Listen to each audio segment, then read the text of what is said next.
biggest differences between today and your last time out of the course? Yeah, it's pretty simple. When you shoot it good, basketball is really fun, and when you shoot it really bad, basketball is a miserable existence. And you know, we talk all the time about you're not always going to shoot the ball great. You're not always going to shoot the ball well. But we in our last game shot it, boy, about as poorly as I can remember being in a game shooting the ball. And you know, it would be one thing if we're shooting up running hook shots all night, but we had a lot of good ones. It's just one of those nights, and that happens. And then this happens, you know, and the game starts out, and it looked like we're going to have a three-point shooting contest, for gosh sakes, and give them credit. East Carolina is certainly not known as a three-point shooting team. And, oh, my gosh, I think they took 17 out of their 24 first-half shots were threes, and far more went in than we were hoping for, I can tell you that. But we felt like over time, you know, maybe that would even out, and they would get a little bit more to their norm. They're normally a better penetrating team than they are a three-point shooting team. So, fortunately, you know, the second half kind of settled into what we actually thought game plan-wise might happen from the beginning. But you know, we looked at our game the other night. We played good defense. We rebounded fine. Didn't turn it over. We just shot abysmally, and then it was fun tonight. It's more fun for the fans too. They want to see the ball go in, and you know, anyone that watches basketball, 90% of how you perceive how someone plays is well, they score, right? I mean, it is. Fans aren't watching. Say, look at that defense. Look at that block out. Look at that extra pass, and look at all these things. You know, they're looking at like, well, this was brutal because everybody missed shots. And you've heard me say this a billion times, is what you have to be able to do to be a great team is win when you don't shoot well. But I don't know if you can win when you shoot 20-some%. That's pretty tough. But let's talk about tonight. Tonight was great. Today, it's not tonight. Today was great. Proud of our team. On the outside, you guys can't imagine how many things are going on. How many guys are playing in pain? How many guys are, you know, amazingly stepping up on game night? Benny Malgu got hurt in the Connecticut game. Didn't practice for 2 days, limping around. He plays like that. Shake, as you see, is, you know, he's been favoring his left hand for the longest. He plays in pain a lot, and now tonight his right hand. He was in pain the whole night. He plays like that the whole game.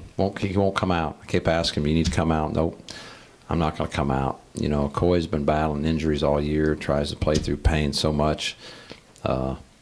And you know, we're not talking about injuries. We don't want our guys to ever play injured, but hurt. You know, you're hurting. You got things that are keeping you from being at your best. And these guys know our numbers are incredibly small. And how can you not be proud if you get to coach a bunch of guys that just refuse to give in to all this? They just refuse to give in to the probation. They refuse to give in to the injuries and the illness. They're just not going to do it, and we're not going to use it as an excuse. And I am really, really proud of their character. So, can you talk about Witt's game tonight? I mean, he's great. Yeah, it was great. He kind of ran the game. You know, he obviously shot well, so you can go right there and just, you know, when you shoot well, but he did way more than that. He made some great plays. He was really, first of all, he's a very bright player, and he felt some things, and I always like when our players communicate to me what they're feeling. I think that's really important. I know when I was a player, I felt some things, and you know, it's a little bit of a different thing out there. We need to do a little more of this, and I like guys like that have a high IQ, and he even you know, put in his 2 cents a couple times. He was right every time. He was a very, very good player, but I thought everybody played well. You know, I mean, really, and we have to, because we have to. I mean, everyone has to come ready.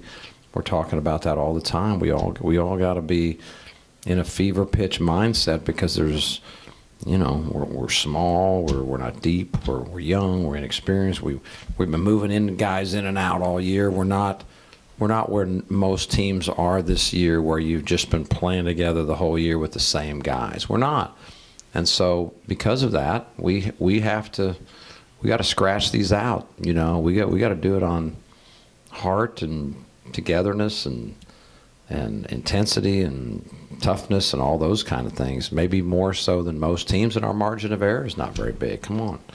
It's not. And I'm not afraid to tell our guys that. We don't have the luxury. Not now. We did, but we don't now. And we need to understand that and live with that. So, but I'm proud of them. They're very resilient, and they've got high character, and they care passionately, and I think it showed tonight. If you watched them play tonight, I think you could see, with all that's going on behind the scenes, that they would come out and play like that. You've talked in the past about not wanting to punish guys at the end of lopsided wins by taking them out early, but you've also talked recently about trying to avoid as much wear and tear as possible. How do you balance those? It's a good question. One thing that I'm very sensitive, if you lose a game, to not place blame on someone. We all lose together, we all win together. I don't like doing that. At the same time, when you lose, if you feel like there's some areas, let's say you didn't feel like you tried hard enough, there's your first one. The answer to that is you better get in practice, you better start busting your tail. But I didn't feel like that was the case. And also with our numbers, we got to be very careful. And that's been one of the really difficult things for our staff over the last 2 years. We don't have the luxury, and I know that a lot of times people have asked me, boy, I'll bet you had a killer practice after that game. Like, nope. No, we don't have enough guys. We can't wear these guys down. It's just hard. College basketball is hard and long and demanding. And when you're asking guys to play 30-some plus minutes night after night at a high intensity level, and they're dinged up, and they've got swelling and this and that, you can't go to the practice floor and say, hey, let's hook up for 2 hours. And so we've had to be very creative, and it's been honestly the challenge of my coaching career. This is something totally out of the box. I've never been in a program where we're on probation and we just have a few guys all the time, and then we get more injuries and we got fewer guys. I've done this for 30-some years. I've never experienced this. So we do this on the fly with as much of our experiences as we can draw from as a staff, and as much common sense as we can draw from. And they have done a really, really good job. We're not going to be perfect every night. We can't make the strides every day and practice like you'd like. We can't tighten everything up. Heck, half the time we don't even know who's playing what position. We got guys out there, honestly, on the fly, telling them, hey, you're over at this position. This is what you're supposed to do on this one. I mean, that doesn't happen in late January. Those things are all ironed out, but that's what they're doing, and that's why I really appreciate them, and I hope our fans appreciate it. That's why I'm trying to educate, and I like to do it after a win, not sound like excuse maker when you lose. I don't ever sound like that, but I want people to know and appreciate what those guys are doing, because I do. I really do. I'm proud of so much of what they've accomplished. I'm proud of their resiliency. I'm proud of the fact that they're not giving in. I'm proud that they're still highly motivated, and I'm proud that they could turn in a performance like this. Is there any temptation in a game like this where you're up by almost 30 with 10 minutes to go to pull the starters and give them some extra rest?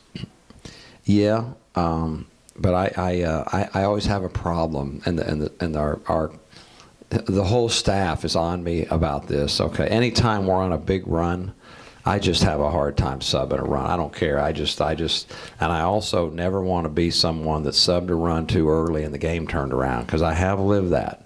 So maybe I go too far, and I certainly am never wanting to, late in the game when I know for a fact this game is over now, all the substitute. I don't like to sub big runs, and we were on a big, big, big run. I don't like to mess with it. I never have. It's just hard for me to think, hey, why tinker with this? Let's just run it out, and then everybody else can play, whatever. Now, if it's not going well, then of course, it's easier to sub, but at the same time, we don't play again. We have tomorrow off. You have to take a mandatory. Tomorrow's off, and I knew that, and we don't play till Thursday. So, yes, it would have been a little bit different if we had a Wednesday game, to be honest with you, but I knew, they'll rest tomorrow. And I also didn't think the pace of the game was incredibly quick. It wasn't slow for sure. There was a good number of shots, but I didn't think it was frantic pace, which, you know, that you have to kind of judge that in not just how many minutes you play, but what is the pace of the minutes. You know, if there's lots of running up and down, quick possessions, those things can really wear you down. But if it has a little more half-court feel, and it took them a little bit longer in the second half to attack our defense, so, you know, we kind of kept it where we wanted there in the second half. But I love getting everybody in the game. You know, I think that's all the guys that work, you know, are guys behind the scenes that do so much. James and Luke, you know, I always love when they get in the game. And speaking of, you know, I like lime green. You know, I enjoy lime green. I don't think I would pick a lime green tie, just so you know. But as many of you know, that you know, we're supporting, and you know, Jonathan Wilfong was a big part of it. Of course, Luke is his brother, of raising awareness for coaches for literacy, and you know, we're proud of that, because there's just, we look at statistics, and you know, we're worried about basketball and winning basketball games. But when you look at statistics, and you see, if I'm not mistaken, 2/3 of fourth graders are already reading below their class level. I mean, in the country, and that's some pretty sad stuff. And then they do the research to show that if you are reading below your fourth grade level by fourth grade, then your odds of some really, really bad things happening to you in your life are increased exponentially. So, you know, this is good stuff, and I want to, you know, kind of give a shout out to the Wilfongs and the other people across the country that are trying to help here. It will help kids. It will help our society. It can help our crime rate. It can help a lot of things, and it's just such a positive thing. So that's proud to wear what I normally otherwise might not wear, but is a bright lime green tie. Any superstition? Will you keep wearing it as long as you know, we did last year. I don't know if you remember. Hey, we couldn't take them off. We went a long time with green ties. I can't remember if we got all the way to Cincinnati. We were on a roll with the green tie. So I don't know. We'll have to have that discussion. You know, I wish there were blue ties, you know, or red, or, you know, I don't know, maroon, anything really, that lime. But it's okay, you know. So we'll have to decide on that. And then, of course, we got the Coaches versus Cancer shoes. I feel like, you know, we're very supportive right now. A lot of things are going on in our apparel, but you know, feel great about that, because I don't know anyone that's not pretty close to having some feeling of the pain of cancer, and I think it's great that the coaches organize that and bring awareness as well. So that's why we're dressed a little funny today, in case anyone's wondering. But I'm proud of all the people that care about those things, and we're, you know, the least we could do is put a few articles of clothes on to draw attention to it. Anything else? All right. Thank you, guys.